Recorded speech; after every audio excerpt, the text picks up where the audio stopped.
Jangan money politik. Kalau dia pakai duit, belum duduk aja udah pakai duit haram. Kalau dia duduk, dia akan mengembalikan duit haram. Haram pemimpin haram kita dudukkan. Betul?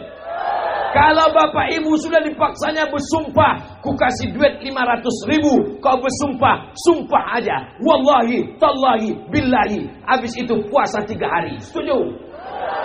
Setuju semua.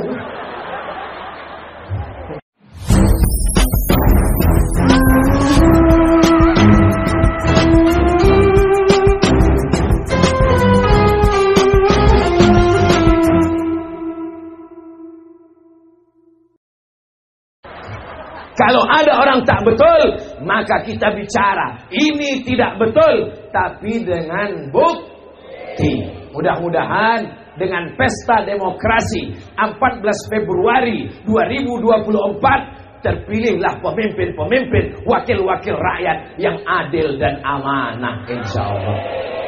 Siap kita jaga? Seandainya doamu makbul, dan doa itu cuma satu. Jangan minta suami yang soleh, karena ibu belum tentu mau berbagi dengan orang lain. Betul ibu? Saya cuma mancing mereka aja Pak. Tapi mintalah pemimpin yang adil. Kalau dapat pemimpin yang adil, maka 1 kabupaten 4 lawang mendapatkan kebaikan dan keadilannya, insya Allah. Amin. Bapak Bupati suka dengan pengajian, Ustadz Somad mesti datang. Pak PJ pun suka dengan pengajian, Ustadz Somad mesti datang. Ketika Ustadz Somad datang, mereka dua-dua hadir. Inilah perlu ditiru persaudaraan ini. Di tempat lain, saya datang ceramah ke masjid. Saya tanya, Pak, ya, pengurus masjid yang lama mana? Sejak terpilih, nggak mau ke masjid lagi Pak Ustadz. Kisah nyata, true story. Masjidnya saya masih ingat sampai sekarang. Kenapa Pak Ustaz sebutkan namanya? Menjaga kode etik jurnalistik. Tapi di 4 lawang, jangankan masjid, jabatan politik, mereka masih tetap akrab bersaudara. Bersaudara di 4 lawang, bersaudara di surga Jannatul Firdaus. Kita doakan 2 orang baik ini masuk surga dua-duanya. Saya sebenarnya cuma ngetes hati orang 4 lawang. Padahal yang saya doakan cuma mereka berdua. Yang lain setuju aja. Padahal yang lain STJ, status tak jelas. Insya Allah yang mengaminkan tadi semuanya masuk surga. Amin. Yang tak mengaminkan masuk surga juga cuman daftar delay. Wa adkhilna jannata ma'al abrar. Masukkan kami semuanya ke dalam surgamu ya Allah. Jangan sampai tidak nyoblos, karena itu adalah hak warga negara kesatuan Republik Indonesia. Kalau ada yang bagi-bagi duit, ambil duitnya, jangan pilih orangnya. Setuju? Apa setuju nih? Jangan money politik. Kalau dia pakai duit, belum duduk aja udah pakai duit haram. Kalau dia duduk, dia akan mengembalikan duit haram. Haram pemimpin haram kita dudukkan. Betul? Kalau bapak ibu sudah dipaksanya bersumpah, ku kasih duit 500.000, kau bersumpah, sumpah aja. Wallahi, tallahi, billahi. Habis itu puasa 3 hari. Setuju? Setuju semua.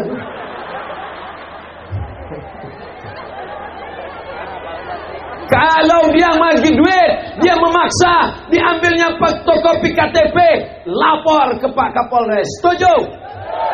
Ambil dulu duitnya, baru lapor.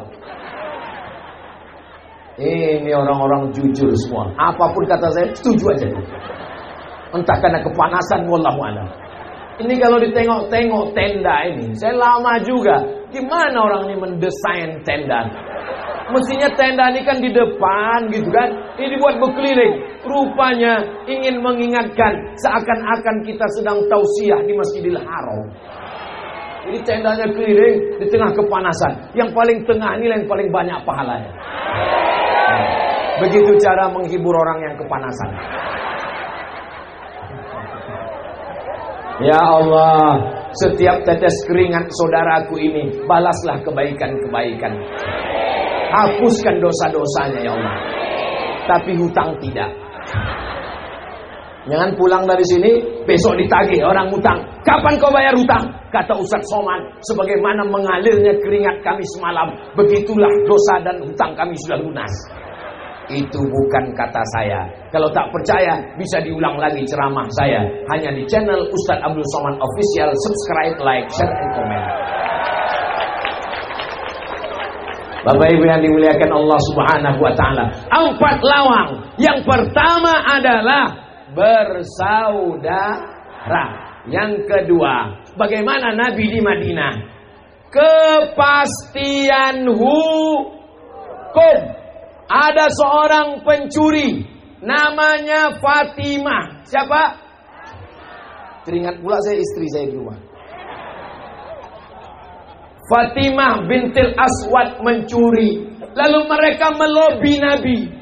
Bagaimana kalau dia jangan dipotong tangannya? Karena dia anak kepala suku. Malu kalau potong tangan. Nabi marah. Apa kata Nabi? Inna ahlaka man kana qablakum. Orang-orang sebelum kamu dibinasakan Allah gara-gara ini. Idza saraqa fihimud dhaif. Kalau yang mencuri orang lemah, rakyat jelata, dipotong tangannya. Wa idza saraqa fihimus syarif. Kalau yang mencuri orang kaya, anak kepala suku, pejabat, dibiarkan. Wallahi demi Allah, lau saraqat Fatimah binti Muhammad. Jangankan Fatimah anak si Aswad, anak Muhammad mencuri, kupotong tangannya. Ciri Madinah ada kepastian hukum. InsyaAllah 4 lawang. Kalau mau madani seperti Madinah, maka mesti ada kepastian hukum. Ibu setuju kepastian hukum? Bapak setuju kepastian hukum? Kalau bapak ditangkap mencuri brondol, janganlah gitu Pak Ustaz. Mudah-mudahan bapak-bapak semuanya tidak ada yang mencuri. Amin. Andai ada yang pakai narkoba, ditangkap, dihukum mati. Setuju? Saya tanya sekali lagi, pecandu narkoba, pengedar narkoba, sabu-sabu, pil anjing gila, lem kambing, tertangkap, tidak hanya sekedar dipenjara, ditembak mati. Setuju? Siap ditegakkan? Wahai bapak-bapak anggota Dewan DPR RI, dengarlah aspirasi masyarakat 4 lawang. Mereka mau menjaga anak-anak mereka dari narkoba. Nanti kalau ada yang ditembak mati, maka matinya mati syahid.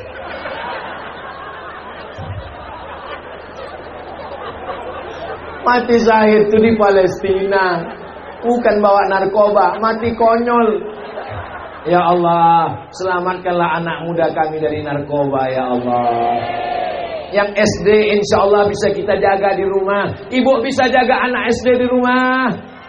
Bapak bisa jaga anak SD. Anak SD ditangkap Pak Kapolsek gara-gara beli lem kambing di toko bangunan. Mabuknya ya macam kambing itulah. Ditangkap Pak Kapolsek, ditempeleng Pak Kapolsek, kelopak. Apa kata dia? Saya tak takut sama Pak Kapolsek, saya cuma takut sama Allah. Itu yang cerita ke saya. Langsung Pak Kades, udah kacau negara kita nih Pak Ustadz. Bagaimana negara kita ke depan kalau anak-anaknya dirusak oleh narko? Saya pernah ceramah di kantor Kemenkumham. Bapak Kanwilnya Kristen, tidak Islam. Apa kata Pak Kanwil? Ustaz Somad, saya setuju pengedar narkoba tembak mati. Loh, kenapa Bapak setuju? Bapak tak Islam. Kalau dalam Islam, karena dia membahayakan nyawa balas nyawa, karena dia sudah menghilangkan nyawa orang, mati. Apa dasar Bapak? Apa kata Pak Kanwil? Jeritan orang yang sehat kena narkoba tidak sebanding dengan jeritan mereka yang jualan narkoba untuk memperkaya diri. Mereka memang layak ditembak mati. Bapak Ibu setuju? Ya Allah, jaga 4 lawang ini dari narkoba, ya Allah. Jaga 4 lawang ini dari khamar, judi, zina, LGBT. Alhamdulillah, anak-anak mudanya gagah-gagah. Itu yang pakai baju hijau, pakai topi hijau. Apa tulisan di segitiga itu? Hah? Ansor, anak-anak Ansor, Masya Allah, Tabarakallah. Hari ini yang mengawal saya 3 lapis. Lapisan pertama TNI, lapisan kedua Polri, lapisan ketiga Satpol PP, lapisan keempat Banser dan Ansor. Allahu Akbar. Kalau anak-anak muda kita ini dididik dengan baik, militan, insya Allah selamat dari zina, selamat dari prostitusi, selamat dari narkoba, selamat dari judi. Dulu orang kalau mau main judi panggil tetangga, betul? Nah, yang bilang betul ini pernah main nampaknya. Sekarang di dalam rumah dikunci, di dalam kamar dikunci, di dalam toilet dikunci, bisa main judi. Namanya judi. Oh, tahu semua nih. Curiga pula saya. Kita doakan bapak-bapak di polisi, di Polri punya kekuatan untuk memberantas ini, insya Allah. Amin. Istrinya di rumah, istri-istri solihah yang tidak mau menerima duit haram. Amin. Pulang Pak pejabat ke rumah. Apa kata dia ke istrinya? Istriku, tadi ada orang judi online, bawa duit 1 koper, mau meminta izin. Kata saya tidak mau bawa duit 1 koper. Saya tidak mau kasih anak bini saya makan haram. Maka suami seperti ini adalah suami yang bertakwa. Wah, dulu begitu. Dulu suami yang begini disebut bertakwa. Sekarang kalau dia cerita ke istrinya, kata istrinya, suami bodoh. Di balik bapak polisi yang tegar, di balik bapak TNI yang kuat, di balik pejabat yang berintegritas, ada istri solihah di rumah yang selalu mendoakannya, insya Allah. Amin. Apa kata Pak PJ tadi? Itu Qori'ah itu istri saya itu Pak Ustaz. Gara-gara dia Qori'ah itulah saya nikah dengan dia. Masya Allah, tabarakallah. Cantik karena rupa, wajah akan berubah.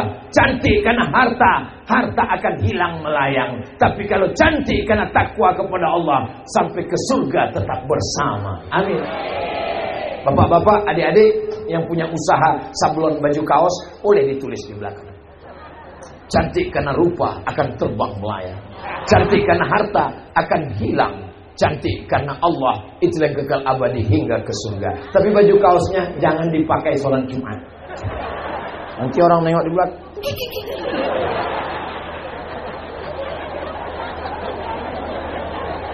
Bapak Ibu yang dimuliakan Allah Subhanahu wa taala, kepastian hukum itu hanya ada di tangan orang yang punya martel, para hakim, pemimpin konstitusi. Kita tinggal di negara kesatuan Republik. Apakah kita pakai sistem kerajaan Sriwijaya? Tidak, kita tidak pakai raja, tapi kita pakai sistem demokrasi. Dalam demokrasi, orang dipilih, anggota dewan dipilih, anggota DPD dipilih. Siapa yang memilih mereka? Rakyat. Kalau begitu kekuasaan tertinggi negara ini di tangan siapa? Siap memilih orang yang baik untuk mengeluarkan perda, peraturan daerah. Bapak polisi tidak bisa menangkap orang yang jualan khamar di pinggir jalan. Kalau ada orang jualan khamar pinggir jalan, bisa tak ditangkap? Nggak bisa. Nggak bisa, guys. Kenapa nggak bisa? Karena mesti ada payung hukum. Apa payung hukum? Perda, peraturan daerah, Kabupaten 4 Lawang tidak boleh jual khamar sembarangan. Siapa yang mengeluarkan perda? Anggota DPRD. Siapa yang milih anggota DPRD? Paham? Jelas? Kalau mau kepastian hukum, pilihlah orang yang buat perda. Bapak polisi yang punya pistol, pistolnya tak bisa meletus kalau tidak ada aturan, undang-undang dari negara, perda dari kabupaten. Ceramah tidak selesai, ustadz ceramah berapi-api di masjid. Jangan pakai narkoba. Yang pakai narkoba tak sholat Jumat. Jangan minum khamar. Sampai keluar masjid, baru 2 belokan, orang sudah jual khamar. Kata ustadz, kenapa kau jual khamar? Emang masalah buat lo? Ceramah saya di pinggir jalan, tempat orang jual khamar. Ya ayyuhalladzina kafaru, hai orang-orang yang ingkar, kenapa kalian jual khamar? Langsung mereka usir. Pergi kau sana soman. Saya tak ada kekuasaan. Tapi ketika ada payung hukumnya, ada perdanya, ada undang-undangnya, maka TNI Polri bisa bersikap, bisa menangkap. Itulah pentingnya kepastian hukum dari masyarakat yang mengerti dengan hukum. Kira-kira yang saya sampaikan ini jelas? Paham? Bisa ditangkap? Alhamdulillah. Siapa yang ditangkap? Pengedar narkoba. 4 lawang. Tinggal berapa lagi? Saya ingat, cuman ngetes saja. Orang ini ingat apa tidak? Masya Allah, so sweet. Begitulah Ustadz Ali ini pedulinya sama saya. Sampai keringat saya menetes pun dia tahu. Apa tak sayang istrinya sama dia? Sama kita aja dia peduli, apalagi sama orang rumahnya. Masya Allah. Adapun kalian adik-adikku, kalau kalian mau baik, maka insya Allah di negeri yang punya kepastian hukum yang baik, insya Allah semua anak-anak muda jadi baik insya Allah. Ya Allah, selamatkan anak muda di 4 lawang dari narkoba, dari lem kambing, dari pil anjing gila, dari ganja dan sabu-sabu. Lama-lama jamaah pun curiga, Ustaz Somad kok tahu semua ini? Jangan-jangan dia makai juga. Nauzubillah, nauzubillah, nauzubillah. 4 lawang. Yang keempat adalah Madani. Nabi keberapa? Ketiga. Saya pura-pura salah aja tadi.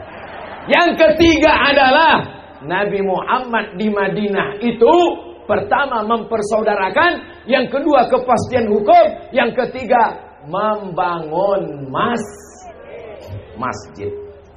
Ini 4 lawang. Kenapa pengajiannya tidak di masjid? Kenapa pengajiannya di tanah lapang? Karena tidak sanggup menampung jamaah sebesar ini. Kalau dibawa ke masjid, meletup masjidnya. Saya memang minta ceramah kalau subuh di masjid, tapi kalau malam sama siang jangan di masjid. Itu memang permintaan saya. Saya minta ceramah di tanah lapang. Saya minta ceramah di stadion. Saya minta ceramah di lapangan. Kenapa? Karena banyak orang yang takut ke masjid. Banyak orang takut ke masjid. Terus ditanya, kau kenapa tak ke masjid? Saya Pak Ustaz, kebetulan mau ke masjid. Kemarin 2 hari ke masjid, kawan saya meninggal. Kenapa dibuat di tanah lapang? Ini lapangan apa ini? Lapangan kantor Bupati 4 lawang. Jadi nanti ketika ditanya malaikat, pernah kau masuk kantor Bupati? Pernah malaikat. Kapan? Sekalilah seumur hidup. Waktu pas acara tabligh akbar Ustaz Somad. Ini tanah lapang kantor Bupati 4 lawang menjadi saksi bahwa kita hari ini berbuat baik, bersolawat, berzikir, bertabligh akbar, mendengarkan bacaan Quran, bersilaturahim. Maka insya Allah tanah yang sudah kita buat suci, jangan lagi dibuat dosa di atas ini insya Allah. Amin.